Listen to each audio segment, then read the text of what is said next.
Alors je travaille sur plusieurs médiums. Je bosse pas mal en digital, où je fais des illustrations pour des clients, pour la presse, pour des festivals, pour des artistes musicaux, etc.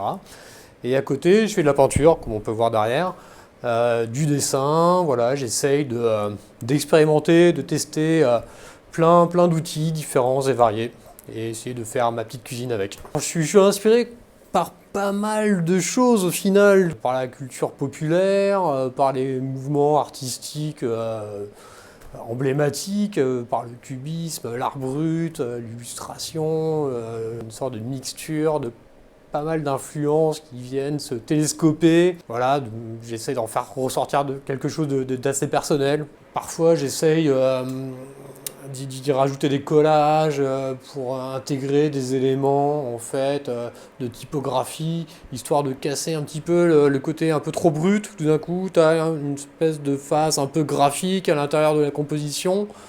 Et voilà, j'essaye de mélanger un petit peu tout ça.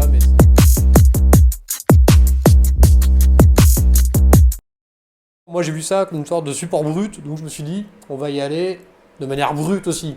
Donc voilà, j'y suis allé comme, comme j'ai l'habitude de faire, j'ai tracé mes formes. Au début j'étais parti sur quelque chose d'assez léger, en bicro. Je crois qu'il y avait un fond jaune avec, sur lequel j'avais commencé à bosser juste à l'encre noire, etc. Et à force de la voir dans ma pièce, j'ai commencé à rajouter des couleurs. Et je me suis dit, ah tiens, bah, finalement, je vais faire une peinture en deux couleurs, après en trois couleurs, et après en quatre couleurs. Puis au final, maintenant, je me suis un petit peu énervé dessus. Et ça l'a pas mal transformé. Et plus ça allait, plus elle se transformait, plus une certaine énergie qui s'en dégageait. Et voilà, j'ai essayé de garder quelque chose de très brut, de très spontané, et tout en essayant de garder quelque chose de très graphique.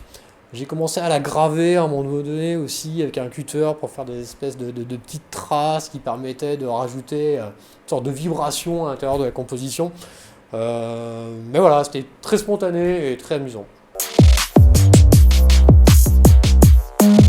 L'actualité, bon, ça reste encore un petit peu flou. Voilà, j'ai continué à travailler sur des peintures. À côté de ça, j'aurai certainement des projets en illustration, etc. J'ai un projet de Artoy aussi, avec une boîte à Madrid. Voilà, on va sortir une petite série de personnages en toy, quoi. Alors bon, ce sera plutôt des monstres, hein, évidemment. Qu'est-ce que j'ai d'autre? Je sais plus. J'ai des projets ensuite d'animation vidéo basés sur des dessins, des peintures. J'essaie de faire ça en stop motion. Et voilà, et ensuite j'attends de voir ce qui se passera dans les prochains mois. Et alors oui, j'aimerais bien venir le 26 mars, mais c'est un petit peu le suspense, je sais pas trop si je pourrais, si je serais disponible, etc. Mais c'est avec plaisir que je viendrai évidemment.